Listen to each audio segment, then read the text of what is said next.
क्या अमेरिकी राष्ट्रपति डोनाल्ड ट्रंप ईरान पर हमला करने के पहले उसकी जवाबी प्रतिक्रिया का अंदाजा लगाने में बुरी तरह चूक गए क्या?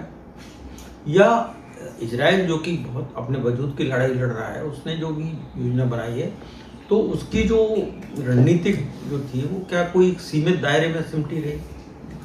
ये बात बहुत शिद्दत से अब लोगों में पूछी जाने लगी, खासतौर से अमेरिकी खुफिया तंत्र ने इस तरह से चीज़ें उजागर की हो। आने वाले दिनों में और भी चीज़ें उजागर होंगी।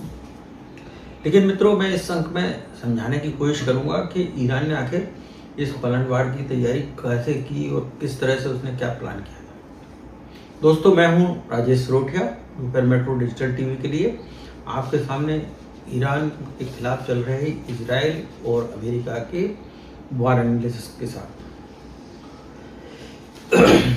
पहले अमेरिका को लग रहा था कि जो वहाँ पर जंजी आंदोलन चला है युद्ध का, जिस तरह से उसने बांग्लादेश, श्रीलंका और नेपाल को लहूलुहान किया, वो ईरान में भी कामयाब हो जाएगा और उसकी आड़ में जो है वहाँ पे आसानी से तख्ता पलट करा सकेंगे, अपनी कठपुतली सरकार बना देंगे, बिठा देंगे और अपने ईरान को अपना नया सैन्य ठिकाना और तेल भंडार तो उनके नाम हो जाएंगे, गैस के भंडार उनके पास हो जाएंगे।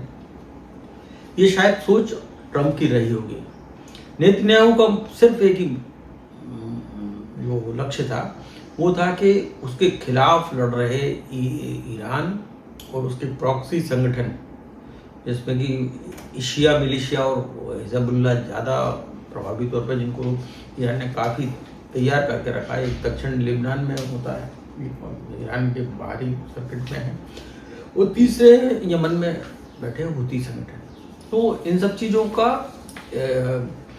आकलन इजराइल ने थोड़ी बेहतर तरीके से किया था, क्योंकि ये उसके अस्तित्व की लड़ाई थी, वर्चस्व की लड़ाई नहीं थी। अमेरिका के वर्चस्व की लड़ाई थी, इजराइल के अस्तित्व की लड़ाई थी। और बल्कि अब जिस तरह के हालात बन रहे हैं, तो अब इजराइल ने अब विस्तारवाद की नीति बनाते हुए ग्रेट इजराइल के सपने को आगे बढ़ाना शुरू कर दिया है इस जंग की आड़ में। बहरहाल हम फिर लौटते हैं कि अमेरिकी तैयारियों में या उनकी रणनीति में कहाँ चूक हुई। अभी तक तो ये स्थापित नहीं हो पाए जंजी आंदोलन को लेकर कि अमेरिका ने ही उनके खिलाफ जो है खेमने के खिलाफ ही जंग खड़ी की थी, और उनका अंदाजा ये भी था कि शायद खेमने की हत्या के बाद या शहादत, जिसको वहाँ के ईरानी लोग बोल रहे हैं, वो जंजी आंदोलन दब जाएगा या अपने आप कहीं खो जाएगा, किसी शेडो में खो जाएगा। और अगर हम इतिहास, आपको जब किसी देश पर हमला करते हैं तो उसके डॉक्ट्रिन को, उसके इतिहास को समझने की बहुत ज़रूरत है। ईरान दूसरे देशों से अलग तासीर और फितरत लिए हुए देश है। उसको आसानी से समझ पाने के बगैर आपने जो हमला करने की कोशिश की, वही एक सबसे बड़ी गलती है। क्योंकि ईरान पर जब भी हमले हुए हैं तो उस पर कितने भी अंतर विरोध हों, सारे लोग एक साथ खड़े हो जाते हैं। और वो खासतौर से 1979 में आयतुल्ला खुमैनी द्वारा इस्लामिक क्रांति करके जो एक धार्मिक सरकार की स्थापना की गई, लिबरल ईरान को एक कट्टरता के उसमें मिला गया। उसका नुकसान ईरान के लोगों ने बेशक भुगता, लेकिन बाहरी हमले के बाद जो है ना, वो सारे लोग अपने सुप्रीम लीडर के साथ खड़े हो गए। और इसको मतलब एक तरह से कहा जाए कि ये पॉलिटिकल कंसोलिडेशन हो गया है। इसमें कई सहयोगी देश, जिनके बारे में कहा जाता है, क्योंकि ईरान अपनी दम पर इतने लंबी लड़ाई नहीं खींच सकता था, तो हम अगर बात करें तो कई सहयोगी देश ऐसे हैं जिन्होंने कि सीधे तौर पर कोई मदद करने के बजाय पर्दे के पीछे से रहकर बिहाइंड द कर्टन जिसको कहते हैं, उसकी हेल्प की है। उसमें लॉजिस्टिक सपोर्ट भी है, खुफिया इनपुट भी है, और इनडायरेक्टली उन्होंने सैन्य दबाव भी बनाया, जैसे कि रशिया और चाइना बोल रहे हैं। यही कारण है कि हर बड़े हमले के बाद प्रतिक्रियाएं आती हैं, जिससे संघर्ष लोकलाइज नहीं रह पाता। और ये अक्सर जो है अपनी पसंद का जियोपॉलिटिकल बहस का हिस्सा होता है, लेकिन व्यवहार में ये बहुत जटिल और अनिश्चित प्रक्रिया है। ईरान जैसी संरचना में जो बाहरी दबाव से सिस्टम टूटने के बजाय और मजबूत हो जाता है, यही सबसे बड़ी गलती उनसे हुई है। उनका जो यूएसपी है ईरान की, वो यही है, आंतरिक एकजुटता, नेतृत्व पर खतरा आने पर सबको होना, सिस्टम का सख्त हो जाना, दबाव झेलने के लिए मल्टी लेयर्ड रिटेलिएशन की पॉलिसी। यानी कुल मिलाकर कहें तो ईरान को बदलना उतना आसान नहीं है जितना उसे दबाने की हर कोशिश जो है उसको संगठित कर देती है। जून के हमले के बाद पिछले साल जब 13 जून से 24 जून तक इजराइल ने जंग छेड़ी थी, इसमें शांति की पहल करते हुए आखिर में एंट्री हुई, अमेरिका ने एंट्री मारी और कहा कि अपने परमाणु ठिकाने नष्ट कर दिए हैं।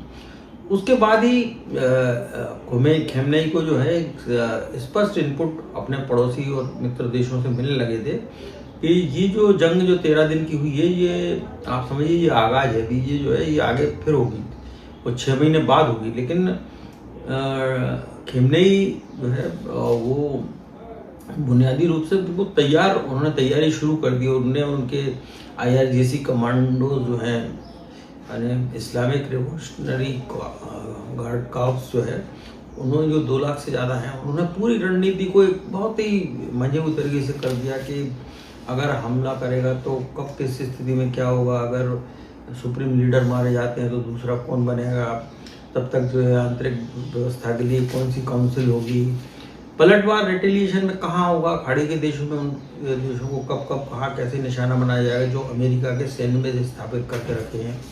उन्होंने इन खाड़ी के मुल्कों को ये आगाह कर रखा था कि उनकी दुश्मनी खाड़ी के देशों में रह रहे लोगों से नहीं, बल्कि उन देशों से है जो अपने सैन्य बेस उनको दे रहे हैं। और आपको जैसे पता है कि अगर कतर के गैस पेट्रोकेमिकल प्लांट पर उन्होंने जो हमला किया, तो वो भी जो है वो इसलिए किया क्योंकि फार्स की खाड़ी में जो उनका गैस भंडार है विश्व का सबसे बड़ा, उस पर इजराइल ने हमला किया। अब उसको लेके बड़ा विवाद है कि अमेरिका से की सहमति थी नहीं थी। इजराइल कह रहा है हमने अमेरिका से पूछ के किया, अमेरिका कह रहा है कि नहीं किया। लेकिन अमेरिका साथ में ये भी कह रहा है कि अगर ईरान ने फिर से कतर पर हमला किया तो फिर हम जो है फार्स की उसको जो है गैस भंडारों को नष्ट कर देंगे। तो ये सब बातें ये योजना जो इस तरह से बनाई थी ट्रम्प ने कि मतलब 26 जनवरी को जो बमबारी जिस चीज से कि क्या आप योजना बिल्कुल सीधी है, सर्वोच्च नेता को मार डालो, कमांड ढांचे को तबाह कर डालो, शासन गिरने का इंतजार करो और लोगों को सत्ता संभालते देखो, अपनी पसंद के लोगों को बिठा दो। यह इराक में काम कर गई थी कुछ हद तक, लीबिया में भी काम कर गई, सीरिया में भी काम कर गई, और युद्ध शुरू होने के पहले ही वेनेजुएला में भी काम कर गई। हालांकि अब वेनेजुएला में जितना आसान दिख रहा था कि मादुरो को पकड़ने के बाद सीधे अमेरिका का हस्तक्षेप हो जाएगा, उतना नहीं है जितना कि वो एक्सपेक्ट कर रहे थे। आपको ये जानकर हैरत होगी और बहुत सारे लोगों को कि ईरान ने 6 महीने की भी जो तैयारी की जो इनपुट के बाद में, यहाँ तक कि मैं आपको बताऊं कि ये जो हमला जिसमें खमेनी और उनके कई सहयोगी शीर्ष कमांडर और रक्षा मंत्री सारे मारे गए, तो उसके 1 घंटे पहले ही उन्होंने अपना फरमान जारी कर दिया था खेमनेई ने कि आपको पलटवार करना है। और पलटवार में क्या क्या करना वो तो वेल स्क्रिप्टेड था। उनकी जो 31 प्रांतों के जो कमांडर हैं या राज्यों के जो गवर्नर होते हैं उसी की तरह होते हैं, लेकिन उनके पास में पावर असीमित है। उनके अधीन जो है सेना है, उनके अधीन जो है RGC के कमांडो भी हैं, लेकिन वो सब जो है अकाउंटेबल किसके लिए है? सुप्रीम लीडर के लिए, वहाँ की ईरानी संसद या राष्ट्रपति के लिए नहीं है। तो आप ये समझ लीजिए कि जो ये युद्ध जो हुआ वो अभी भी खेमनेई का वो आर्डर चल रहा है, क्योंकि मोतबा खोमने भी घायल है और उस स्थिति में वो कोई उसको बदलने या उसको कोई बदलाव करने की स्थिति में नहीं है आदेश देने की। तो वो जो अभी जो इंटरिम काउंसिल बनी हुई है जिसमें राष्ट्रपति भी हैं, IRGC के कमांडर्स भी हैं और आपका चीफ जस्टिस हैं ईरान के, वो सब उनकी आंतरिक समिति। लेकिन वो जो है वो खेमनेई जो शहीद हो गए हैं उनके आदेश को पलटने की स्थिति में तब तक नहीं है जब तक कि मोतबा खेमनेई कोई नया आदेश जारी नहीं करते। अब आप कहें कि 6 महीने की तैयारी का ही था, नहीं। असल में ईरान हमेशा से ये देख रहा था कि इराक के बाद बारी उसकी है। तो जब वो पिछले 20 सालों से उसका जो है पूरा अमेरिका की कमजोरियां क्या हैं, अमेरिका पुराने अनुभव में कहाँ कब कैसे पिटा, कैसे क्या हुआ। ये सद्दाम हुसैन का जब पतन हुआ था तब भी वो देख रहा था, जब कर्नल गद्दाफी मारे गए, तब भी उन्होंने देखा सीरिया में ईरान सबके नोट्स ले रहा था। बशर अल असद जो थे, जब मास्को भाग गए थे तो ईरान उनके लिए एक क्लासरूम ईरान एक क्लासरूम में था। लेकिन इस सबके बीच में एक आपको बात बताऊं कि आरजीसी के एक जनरल थे मोहम्मद जाफरी, उन्होंने इसका बहुत बारीकी से अमेरिकी कमजोरियों का बारीकी से अध्ययन किया। उन्होंने देखा कि इराक, अफगानिस्तान, बाल्कान और उसके पहले भी जो वियतनाम में जो हुआ था, जो डिकैपिटेशन स्ट्राइक माने यानी कि शीर्ष नेतृत्व पर हमले की जो उनकी योजना थी, वो कुछ ही हफ्तों के भीतर युद्ध को जो है वाशिंगटन के पक्ष में मोड़ दिया था। तो वो ये तैयारी कर रहे थे कि कभी अगर ईरान के साथ ये होगा तो वो क्या करेंगे। इस सवाल के जवाब को उन्होंने एक मोजिक डिफेंस डॉक्ट्रिन के रूप में खोजा। मोजिक का रक्षा सिद्धांत के नाम से इसको जानने लगा। अब जानेंगे कि ये मोजिक सिद्धांत क्या है। रक्षा सैकड़ों छोटे छोटे अलग अलग टुकड़े, हर एक अलग, लेकिन हर एक जुदा, लेकिन जब वो साथ मिलते हैं तो पूरी तस्वीर बनाते हैं और पूरी ताकत के साथ रखते हैं। ईरान के जो IRGC के जो गार्ड हैं वो 31 राज्यों में जो उनकी जो प्रोविंसेस हैं उनमें फैले हुए हैं। 10 लाख की आर्मी भी है। और तेहरान के लिए सारे 30 प्रांत जो हैं बाकी के, वो पूरी तरह से समर्पित हैं। प्रांतीय कमांडर केंद्रीय अनुमति के बगैर कोई मंजूरी बना कोई भी स्वतंत्र रूप से काम नहीं कर सके, ऐसा होता नहीं है। उनके पास हर इकाई के पास में अपनी मिसाइलें, अपने ड्रोन हैं, कमांड है, ढांचा है, और हर एक प्रांत एक मोजिक है। यानी आप समझिए कि जो इजराइल और अमेरिका बार बार दावा करते हैं कि हमने तेहरान को नष्ट कर दिया, ईरान को तबाह कर दिया, तो वो जो है वो चीज़ें आप ज़मीन पर देखें तो वहाँ नहीं दिखती, क्योंकि वहाँ पर जिस तरह से रिपोर्टिंग करने के लिए भारत सहित कई देशों के रिपोर्टर भी गए हुए हैं, तो वहाँ आसानी से कैसे घूम पा रहे हैं अगर इतना ही वो है तो, कि सारा आपने तबाह कर दिया है तो। क्योंकि अलग अलग प्रांतों में अलग अलग तरह से उनकी मिसाइल क्षमता, उनकी लड़ने की क्षमता मौजूद है। तो ये बात जो है ना बहुत ज़्यादा असाधारण रूप ले लेती है। और मतलब हालत ये है कि जो उत्तरी इकाई जो है उनकी, उसको नहीं पता होता कि उनकी दक्षिण इकाई के लिए वो क्या कर रही है। क्योंकि अगर उत्तरी यूनिट को ही नहीं पता तो जाहिर तौर पे कि अमेरिका के सैटेलाइट, इंटेलिजेंस सैटेलाइट को कैसे पता चलेगा, उसको इनपुट कहाँ से मिलेगा।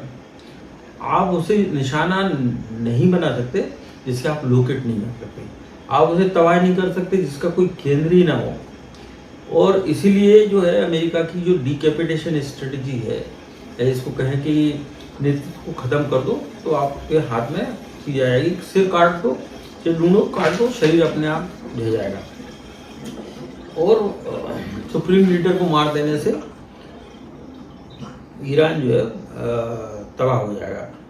और यहीं पर जो है इसी डिजाइन को, जो कि बिल्कुल हाइड्रा की तरह है, वो सुप्रीम लीडर को मार दिया इन्होंने। लेकिन ईरान ने उसकी जगह कोई दूसरे को नियुक्त कर दिया। आप दूसरे को मारेंगे तो तीसरा हो जाएगा।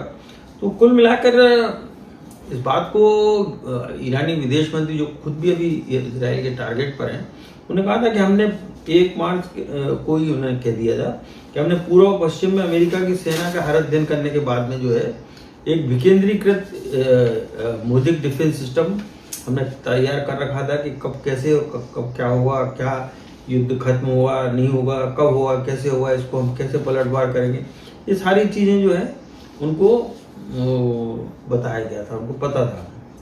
और उनका ये भी साफ कहना था कि लक्ष्य हमेशा जीतना नहीं होता, कभी कभी लक्ष्य जीत को इतना लंबा कर दो, इतना महंगा बना दो कि उससे पूरी दुनिया कराए उठे और हमलावरों के खिलाफ पूरी दुनिया के जो देश जो बेवजह ही उसका साइड इफेक्ट झेल रहे हैं वो उनके खिलाफ खड़ा हो जाए।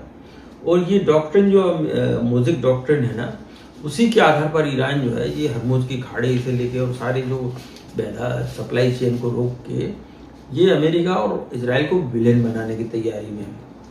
और आप देख ही चुके हैं कि